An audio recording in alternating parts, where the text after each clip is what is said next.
Saudara-saudara sebangsa dan setanah air, kalau jadi Hindu jangan jadi orang India, kalau jadi Islam jangan jadi orang Arab, kalau jadi Kristen jangan jadi orang Yahudi. Tetaplah jadi orang Nusantara dengan adat budaya Nusantara yang kaya raya ini. Ingat wahai saudara-saudara, musuh yang terberat itu adalah rakyat sendiri. Rakyat yang mabuk akan budaya luar, yang kesatuan agama, yang rela membunuh bangsa sendiri demi menegakkan budaya asing. Jangan mau dibunuh oleh semua. Tetaplah bersatu padu membangun negeri ini tanpa pertumpahan darah. Hai anak, simpan segala yang kau tahu, jangan ceritakan cerita dan sakit kepada rakyat. Biarkan aku jadi korban asal Indonesia tetap bersatu. Ini aku lakukan demi persatuan, kesatuan dan keutuhan bangsa.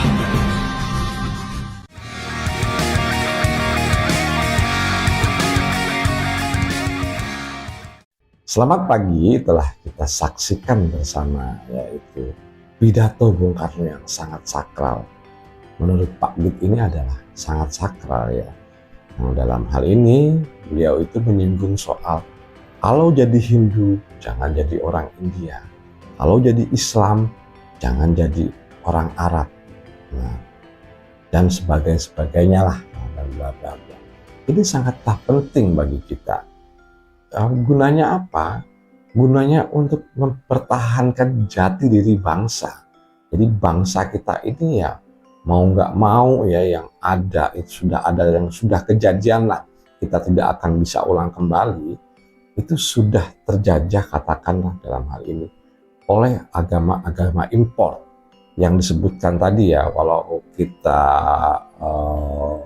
sebutkan di undang-undang gitu ya, nah ini kan udah ada 6 agama resmi impor gitu, dari Islam, kemudian Katolik, Protestan, Hindu, Buddha, Konghucu.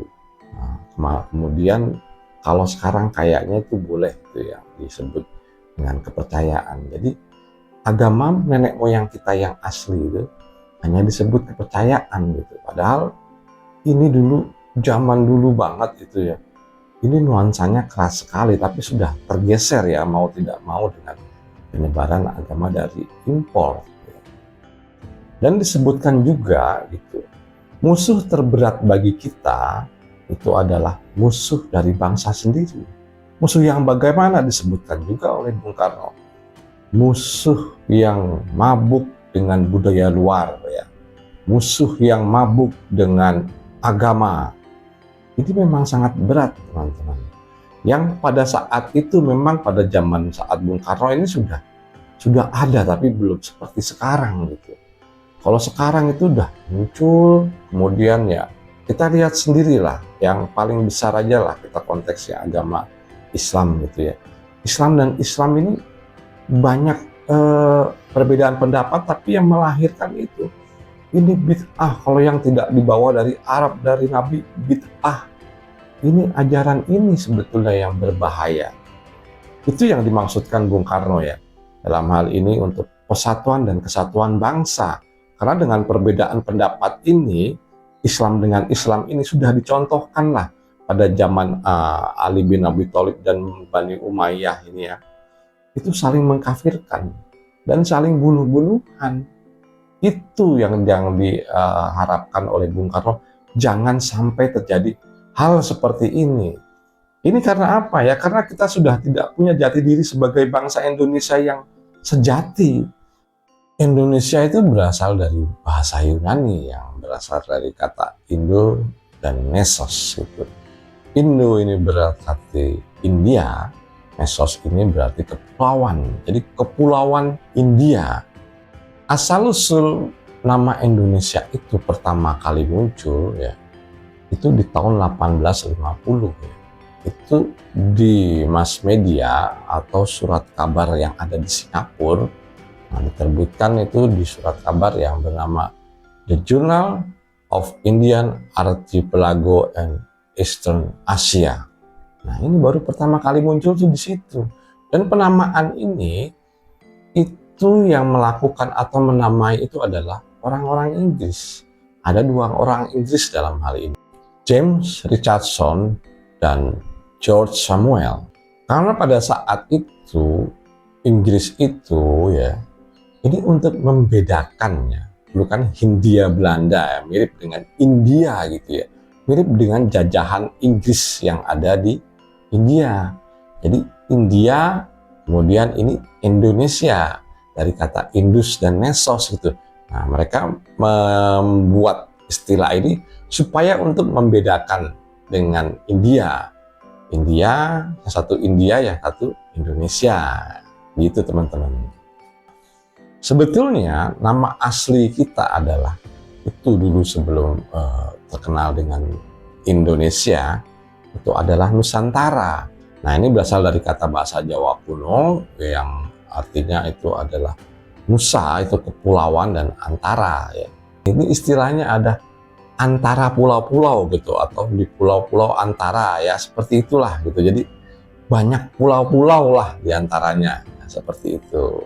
Sebetulnya menurut Pak Agit ini lebih asik ya, lebih nyambung kalau Nusantara timbang Indonesia tadi yang berasal dari bahasa Yunani, yaitu Indus dan Nesos gitu ya. Lebih indah itu menurut Pak Agit ya. Kita kembalikan lagi, yaitu Nusantara yang berasal dari bahasa Jawa kuno atau Sanskerta dalam hal ini. Dalam hal penamaan saja, Indonesia, Nusantara, ini saja sudah kelihatan dalam hal penamaan itu, nah kita sudah tidak mempunyai jati diri. Yang namain orang Inggris ya, kemudian diambil dari bahasa Yunani. Beda ini dengan Nusantara gitu. Ini murni bahasa Jawa kuno, dan Sanskerta itu adalah bahasa-bahasa Indonesia.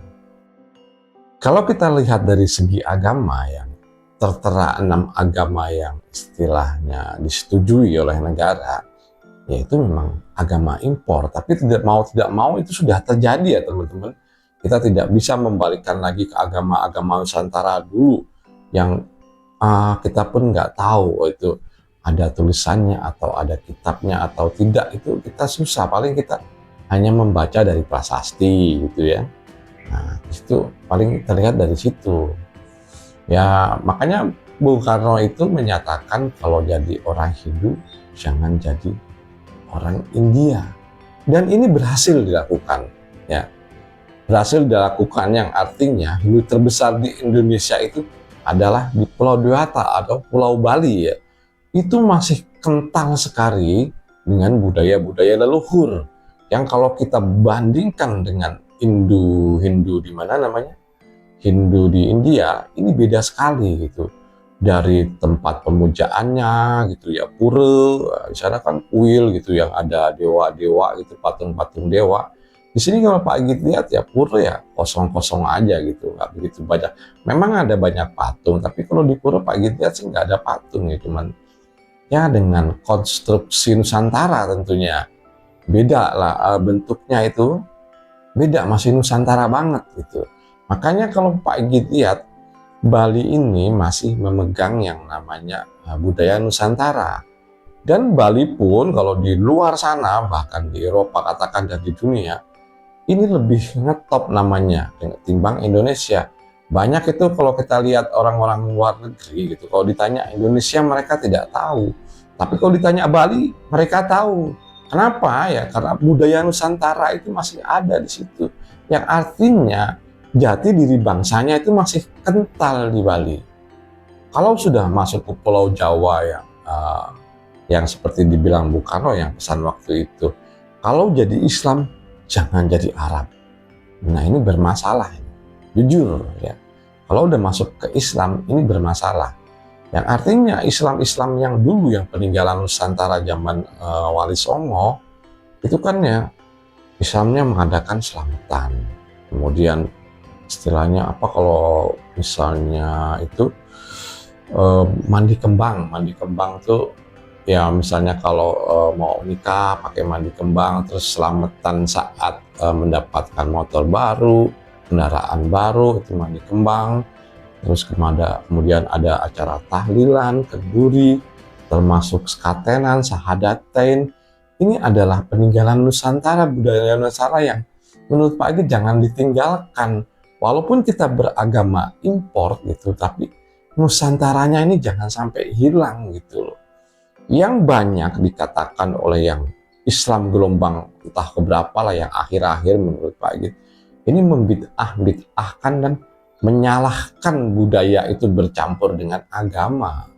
Yang kalau kita lihat dalam sejarahnya, kalau budaya dengan agama ini tidak bercampur, ini tidak akan bisa menyebar. Buktinya adalah kitab Mushorah buatan Sunan Giri, yang pada saat itu Sultan Agaba menyuruh 2000 keluarga ke Pulau Jawa untuk menyebarkan agama Islam. Dalam 1 tahun hilang atau mati 90%, tinggal 200 keluarga dibunuh oleh orang Nusantara. Yang akhirnya mengutus Syekh Subakir ya, untuk negosiasi jangan sampai orang Islam Persia itu dibunuhin. Ya paling tidak hidup ya, itu di abad ke-10. Ini sudah bukti nyata bahwa penyebaran Islam itu kalau dilakukan secara frontal itu habis teman-teman. Nah, penyebaran Islam dengan cara Wali Songo yang memadukan dengan budaya ini lebih efektif dan efisien, dan buktinya bisa kita lihat sekarang ini itu.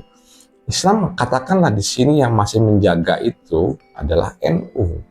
Jujur ya, yang masih menjaga itu adalah NU ya. Di sini NU masih mengadakan selamatan, tahlilan, dan masih banyak hal budaya Nusantara dulu yang itu dijaga oleh NU.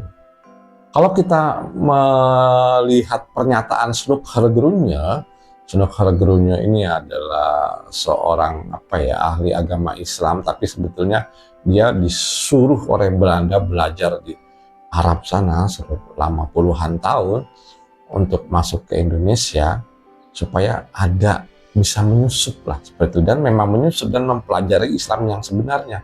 Pernyataan Snuk Hargrunya itu terhadap Indonesia yang dilaporkan ke pemerintahan Belanda menyatakan bahwa Islam di Indonesia ini bukan Islam yang di Arab, beda. Nah itu pernyataan Snuk Hargrunya. Dia menyatakan kalau Islam di Indonesia ini masih dipengaruhi oleh budaya-budaya lama.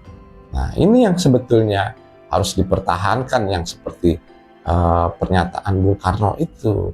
Jadi pertahankan budaya Nusantara, nggak peduli mereka mau bilang bid'ah, mau bilang mereka masuk neraka. Yang penting ambil ajarannya Islam, ya.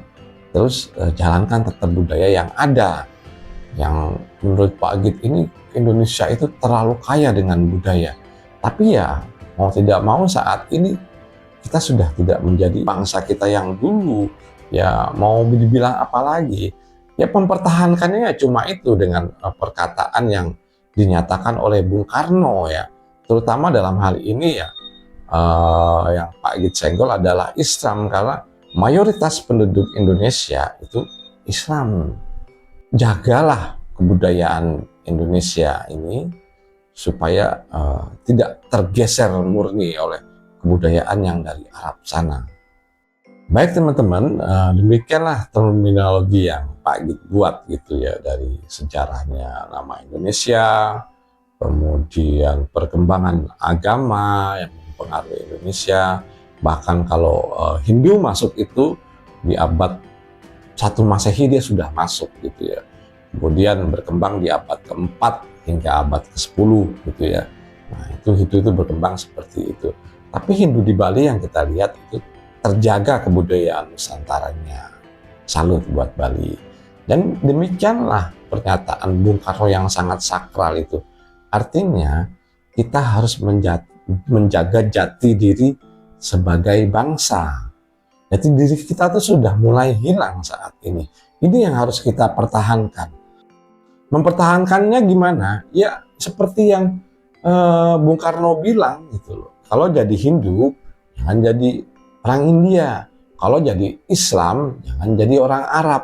Nah ini budaya ini yang harus dipertahankan. Bukan kita malah mengolok-olok kebudayaan kita sendiri dan menyatakan itu akan masuk neraka, yang akhirnya kita mengambil kebudayaan dari luar. Dan tetaplah beragama dengan logika. Oke teman-teman, menurut Pak Agit ini cukup sekian dan terima kasih.